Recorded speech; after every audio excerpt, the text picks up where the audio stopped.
What's going on, guys? Welcome back to another Best Bets video. This video is super late. I completely forgot about it. I'm not even going to lie to you. So I am recording this 9 hours before the Saturday morning slate kicks off for college football. This is also the first college football Best Bets video that I'm doing. So we'll see how it goes. I've always wanted to do college and pro. So here we go. We got to start somewhere. So off we go. We are going to start and head right to Indiana. And we are going to go to number 23, Michigan, and number 13, the Indiana Hoosiers. So when we look at these two teams, we never want to use the transitive property. Never, ever, not in betting, not in sports. It just doesn't work like that. But because these two teams have only played 2 games each, it's kind of all we have right now. So I'm kind of going to break the rules a little bit. You look at Michigan, they beat a really bad Minnesota team, who then lost to a really bad Maryland team. We thought the Michigan win was a good win. Oh, they beat Minnesota. That's a really good win. Lost to Maryland. You look at Indiana. They beat Penn State in their first game, then they handled Rutgers pretty convincingly. I have no idea what to think about either of these teams. Is Joe Milton the real deal? I have no clue. Indiana is 105th out of 115 teams in total yards. Now, before they've only played 2 games. That's an average. Okay, those are average. Total yards per game, average. They are ranked near the bottom. They're winning games, but they don't move the ball very effectively. That means their defense is great, which is fine, but they don't move the ball very well. Michigan can move the ball very well, but struggles to put it in the end zone, kicks a lot of field goals, but they are in the top 30 in most offensive categories. Again, just a couple games, I know. So we look at, again, same thing. Is Joe Milton the real deal? Can Penix Jr. in Indiana move the ball a little bit better offensively versus Michigan? I don't think that's a yes today. I don't think the latter is a yes. I don't think Indiana can magically find their offense against Minnesota. I don't think it happens. I'm not trying to discredit anything Indiana's done so far. They're ranked 13th. They've done really well so far. Beating Penn State's huge for them. But on paper, I just think Michigan's the better team. I wouldn't be able to put my money on Indiana and feel good about it. The spread's only 3.5. They are on the road at Indiana, but I think 3.5 is just fine. I think that's manageable. I think Michigan covers. If Indiana wins this game, I will absolutely bite it. I was completely wrong, but I just think Michigan's a better team. I think Michigan wins the game, and I think they cover the 3.5. All right, now we head to a game that I absolutely hate talking about. I don't like either of these teams. I don't trust either of these teams. It's number 22, West Virginia, going on the road to Austin to face, not number 22, West Virginia. Unranked West Virginia, number 22. Texas, I believe. I could be wrong.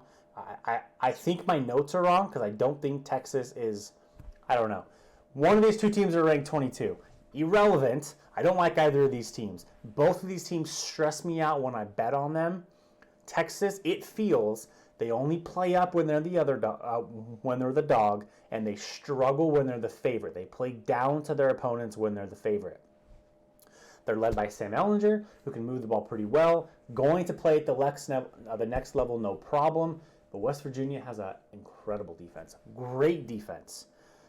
Without looking at the numbers, I did not know how good West Virginia's defense was. They only allow 225 yards per game, which is 4th in the country. I knew they were okay. Did not know they don't let teams move the ball that well. This game's on the road. It's in Austin. So instead of trusting Texas's defense to stop West Virginia, I'd rather put my game on the over here. Yes, I just talked about West Virginia's defense, but I think that Texas is going to score. I think West Virginia is going to hang.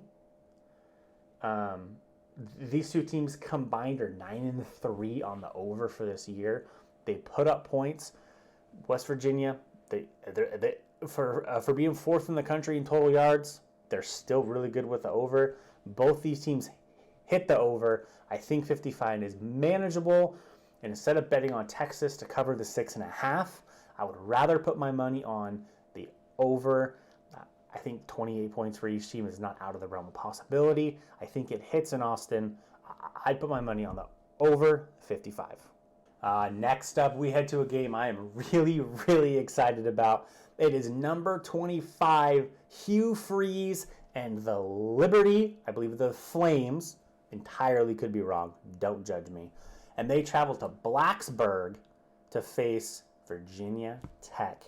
Finally, we get to see what this Liberty team is all about. Obviously, their competition has not been the best. Yes, they played Syracuse. It doesn't matter. They have not played a really good Power 5 school. Yes, Virginia Tech, they're not ranked. I'm not saying elite Power 5 school. A good Power 5 school. And I'm curious as to how Liberty is going to hold up against ACC Virginia Tech. Liberty has a great offense, dynamic offense, led by the transfer from Auburn last year, Malik Willis, who can throw the ball, but he also leads the team in rushing as well. So he's a dual threat quarterback that can make things happen with his legs as well. And Virginia Tech is not the best in their secondary. I'm sorry, Virginia Tech does not do very well throwing the ball, but they move the ball really well with Khalil Herbert, who averages 134 yards a game on the ground. I think a lot of points in this game. We can look at we can talk about the rankings in offense and defense and what these teams do, per game and points, but it really doesn't matter with two teams like this because they have played vastly different opponents and different schedules. So I think those kind of stats kind of go out the window. You look at their schemes, you look at what they do. They run the ball, they pass the ball, but you can't look at numbers. They play completely different schedules. Liberty's is going to be inflated a little bit because of the schedules they're playing. So this game is a little bit more of an eye test. As I said at the start, I'm super curious how Liberty stacks up against Virginia Tech. But Virginia Tech is a 14.5 point favorite. 14.5 points. Absolutely no respect to Liberty here. Yes, it's an ACC school. Yes, Liberty's played nobody. But I think with Hugh Freeze, Malik Willis, Liberty's a great team. They're a good team who has offensive weapons, and I do not think Virginia Tech blows them out. I'm not saying Liberty's going to win the game, but I think 14.5 is too much for Virginia Tech to cover. My money is going to go to Liberty to cover the plus 14.5, and I think it's going to be even much closer than that. Next up, we head to the SEC, where number 8, the Florida Gators, travel to Georgia to take on the number 5 Bulldogs. It is this week's game of the week. Wait, it's not? It's number 8 and number 5. It's not the game of the week. There's a... Okay. All right. So apparently this game is not the game of the week. It's a great week of college football with number 8 and number 5. SEC is not the game of the week. These two teams are a complete contrast of each other. Florida loves to move the ball through the air with Kyle Trask. Georgia loves to control the clock, methodically move the ball. Stu Bennett's not going to put up 400 yards in a game. Georgia loves to run the ball. Florida doesn't have the best ground game. And even if they did, Georgia's elite defensive line would stop it anyway. I think this game's going to come down to two things. One, can Georgia's front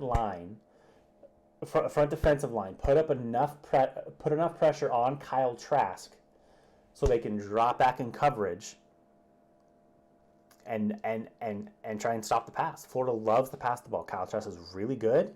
They have a great offense. Can Georgia put enough pressure, with the 4-man rush, to let Georgia drop back a little bit? It doesn't mean they're not going to blitz, but can they do it consistently, get pressure on Kyle Trask in order to stop that pass? And 2, can Stu Bennett make the plays when he needs to? When Georgia needs it, can Stu Bennett make that drive? This game is going to be close. Can Stu Bennett make that drive when he needs to? He's not a 400-yard quarterback. Georgia's methodical. They smash mouth football on both sides of the ball. Can Stu Bennett do that? The Georgia Bulldog offense has not been the most impressive aspect. So I'm really curious if Georgia's defense can keep this game low and keep the Gators out of the end zone.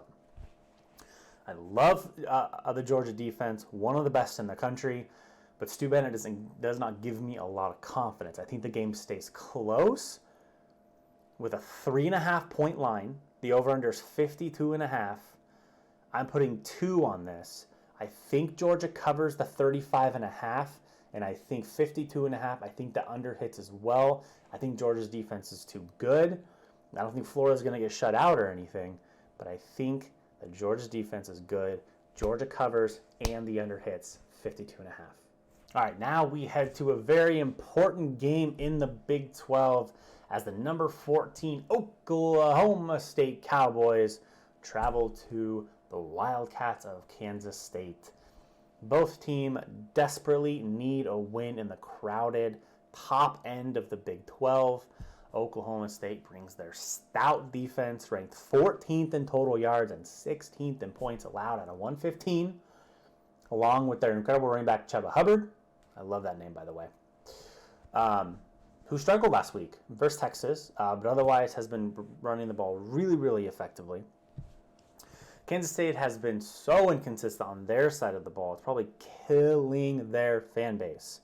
They've beaten Oklahoma, then beat Texas Tech, but have lost to Arkansas State. And although a good team, they weren't even competitive against West Virginia last week.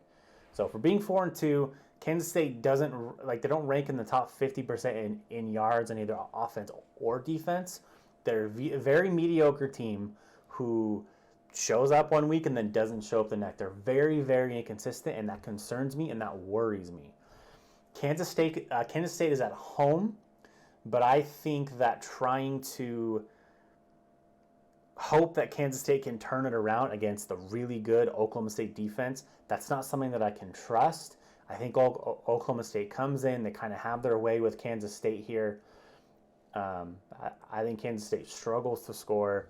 The spread is 12.5 for Oklahoma State, it might seem a little bit high. The over-under is 46. I'm concerned about Kansas State's offense, or else I would take the over. So instead, I'm picking Oklahoma State. I think their defense plays really, really well in this game. I think they score enough to cover that spread. I think they win by 2 touchdowns. So I'm going to take 12.5 for Oklahoma State. We head to the SEC again, where number 7 Texas A&M travels to South Carolina. Kellen Mond, Texas A&M quarterback, is going to try to win the Aggies' 4th game in a row as South Carolina tries to bounce back from an absolute mauling at the hands of LSU. It's a huge game for Texas A&M to keep pace in the SEC West. They have one of the best rushing defenses in Division I. They force teams to beat them through the air. Kevin Harris and QB Colin Hill leads the Gamecock offense, which I think will be that's the difference right there. That's what I think. Can the South Carolina offense keep up with A&M? Kellen Mond's going to put up points. Texas A&M is going to move the ball. Can South Carolina keep up with the points that A&M is going to put up? The spread is 10 as of this recording, or at least the research. The spread was 10. The over-under is 59. I think the A&M offense is really dynamic. I think their early struggles early in the year are gone. I don't think South Carolina's offense can keep up with Texas A&M. Texas A&M has better players on both sides of the ball.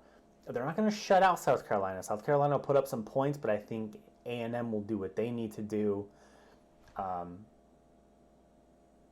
to cover that. However, I'm not picking the cover. The over has hit in 4 of the 5 games for SC this year, which means they're allowing points and they're also putting some points up. The over-under is only 59. If this bet's more of a numbers game, if I think South Carolina can put up 20 points, the over's going to hit. I think they will do that. I think Texas A&M puts up enough. I think A&M covers as well. But in my mind, I have more faith in the over being hit than the cover. So I'm taking the over 59 for Texas A&M and South Carolina. To the Big 12 we go again. Baylor travels to Iowa State to take on the number 17 Cyclones. It's another big game in the Big 12 as Iowa State tries to also keep pace with Kansas State and Oklahoma State. Very, very top-heavy conference. So you got to win every week. You got to win every single week. Very, very interesting to see if Bryce Hall can keep up the running that he's doing. The Cyclone running back is number 2 in rushing yards in the entire country. He should be able to keep that up against a Baylor defense that is not good against the run. They allow 177 yards a game. I don't think they're going to be able to stop Bryce Hall at all. Baylor's offense is also pretty inconsistent. It concerns me a little bit. They struggle to move the ball. They don't run the ball very well either. The spread is 14 for Iowa State. The over is 47.5. I'm a little concerned about Baylor scoring points. I mean, the total is pretty low, but I'm still a little afraid of Baylor's offense. Because of that, because of the Baylor's offense, my brain says to take the under. Because I really think Baylor might only get about 14 points. Can Iowa State put up 33, 34 maybe? But this kind of has more of a feel of a 30-13 game, 30-16 type game. I'm going to take the under. It's 47.5.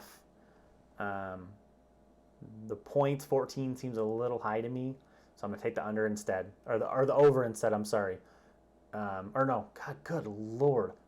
Over. I'm taking the under. Oh my God. Help me. Please. Can we restart? No, we can't. We're just going to keep this in. This is going to be the... Okay, cool. Oh, fantastic. Okay. All right, fantastic. Under. Life's too short to bet the under. I'm going to do it anyways. 47.5. Take the under. All right, this is the game of the week. You're sure? Because I was pretty sure last time. You're positive. Okay. All right. I've been told this is the game of the week. It is the number 1 team in the nation, Clemson, going to South Bend to take on number 4 Notre Dame. It is the game of the week. Absolutely. I know that I may be in the minority here, but I think this matchup is incredibly more intriguing without Trevor Lawrence. Yes, it would have been more fun with Trevor Lawrence. I get it. But if Lawrence was playing, I don't think this game would be as hotly contested and as discussed as it is. That's not trying to discredit Notre Dame. I just think Clemson is that good with Trevor Lawrence. So with Trevor Lawrence out, how is DJ Uiagalelei, how is he going to perform in his second game? They still have a great defense. They struggled for one half against BC, and everyone called for the end of the world. They shut out BC in the second half. Great teams have bad halves too, and that's exactly what happened. They pitched a shutout in the second half. Uiagalelei got more comfortable, used his legs, used his dynamic wide receivers, used Travis Etienne, made the comeback, got the win. Not the end of the world for Clemson. Notre Dame on the other side, they've held 5 of their 6 opponents to 13 points or less, but they've only covered their spread twice this year. It's a little concerning. I've watched a few full games from Notre Dame because I have bet on them, and their defense is obviously great, as you see the eye test. But the team as a whole, in my opinion, they lack that killer instinct. They lack that they're down, let's kick them, let's finish them. They let teams kind of hang around, not really to lose, but the fact where they're not covering spreads doesn't mean they're a bad team. I'm not trying to equate covering spreads to a bad team. But when your spread is 15, 16, 17, 19 against bad teams and you're not beating them by that, that's a problem to me. Only when it comes to betting. When you're betting, they don't have the killer instinct there. I love this game, especially without Lawrence. I can't wait to see it. I think DJ Uiagalelei, man, I got to get that. I think he plays like he did in the second half. And I think Clemson's offense is just too much. The spread is 5 for Clemson. The over-under is 51. I honestly feel like the over hits here. Clemson's going to put up their points. Notre Dame's going to have to match. So I think 51 is really, really doable. But I think for me, the smart money is take the -5 for Clemson. I think we see second half Clemson against BC. I don't think we see first half Clemson with all the mistakes. Another week of planning. DJ feeling much better. Another week of game planning, of practice, of getting to know this offense more. I think that plays to his favor. Clemson is the #1 team in the nation for a reason. I think they win this game even without Trevor Lawrence. -5, Clemson over Notre Dame. We're here. Finally, we are here. All hail. All hail. The Pac-12 is back. Super late. It's 3 weeks until Thanksgiving, but the Pac-12 is back. Obviously, call me biased. I don't give a damn. We're doing the game that matters, baby. Stanford Cardinal travel to Austin Stadium to face the #12 Oregon Ducks, baby. Let's go. Let's go. Go Ducks, baby. Go Ducks. I love it. Let's go. Let's go. Go Ducks, baby. I can't get it off. Oh, God. That's why I don't play football. Okay. All right. I have to do my team, the Ducks. Tough. First game of the season. Have no idea what either teams are going to look like. It's really hard to analyze two teams when you haven't seen what they're going to put on the field. You haven't seen their product. Oregon has to replace so much from last year. Obviously, Justin Herbert's gone. All the offensive line, I'm pretty certain, is gone. All the offense is gone. That's tough. On Stanford's side of the ball, majority of their offense is back. That wasn't incredible last year, but they still have them back. Experience is a factor, but they're missing a lot of their defense from last year. A lot. These two teams always play each other super well, super competitive. It's always a really, really good game. Being that they're starting so late, I think this is a really important game to Oregon. They have to prove themselves every single week to show the committee that they belong. Do I think a Pac-12 team is going to be in the top 4? Probably not. But the only chance Oregon has is to absolutely dominate every game they have. They got to bring their A-plus game every single week if they want any chance to be in the discussion. Both teams are a question mark, and I don't think placing the money on the spread is the right thing to do, because I just don't know what things are going to look like. However, being that it's Stanford and Oregon, knowing Stanford's offense is coming back, knowing the Oregon offense, what their scheme is, we all know what Oregon's scheme is, I think the over-under being 51 is way too low for these two teams. Way too low. It's -9 for the Ducks. Again, I don't think the spread's the right thing to do here. 51, I think, is way too low for these two teams. They're going to come out trying to beat each other's faces in. If I had the money to bet everything on the over, I probably would. This is most likely my lock of the week. Over 51. Go Ducks, baby. Let's go. All right, so that is my first college football best bets video. I hope y'all liked it. Again, you're going to disagree. Please disagree with me. That's what makes sports so fun. That's what makes wagering so fun. Let me know in the comments what your bets are. Again, I'm sorry this video is coming out so late. I did the research, though. Just completely forgot to record it because I'm an idiot. But I'm going to put this out anyways. I hope y'all have a good luck. Win lots of money. Let me know what your bets are. Let me know what you guys think. Like, share, subscribe, do all the good stuff. My Twitch, I live stream constantly during the week. My Twitter is in the description as well. Please go jump some follows. Guys, I appreciate you. I love you. Have a great Saturday. Watch some college football. And go Ducks.